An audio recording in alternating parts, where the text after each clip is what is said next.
অবশেষে টনক নড়েছে বিসিবির। বিশ্বকাপে দলে ফিরছেন মেহেদী হাসান মিরাজ, বাদ যাচ্ছেন লিটন দাস।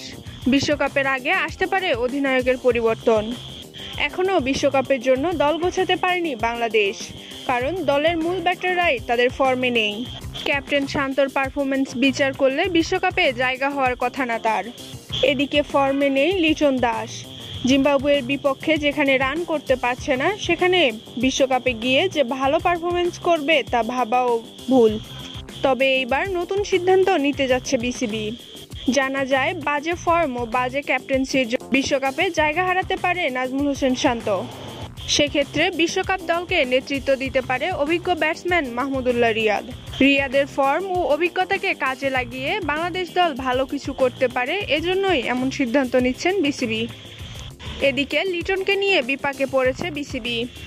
বাজে ফর্ম নিয়ে এতদিন খেললেও নানা সমালোচনার মুখে বিশ্বকাপ দলে জায়গা নাও হতে পারে তার পরিবর্তে অলরাউন্ডার মেহেদী হাসান মিরাজকে দিয়েই ওপেনিং করানোর কথা ভাবছে বিসিবি।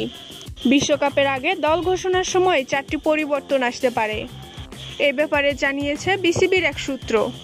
তবে এই ব্যাপারে ভাবনা চিন্তা করে সিদ্ধান্ত নিতে হবে, তাই জিম্বাবুয়ের বিপক্ষে বাকি 2টি ম্যাচ পর্যন্ত অপেক্ষা করতে হবে বিসিবিকে।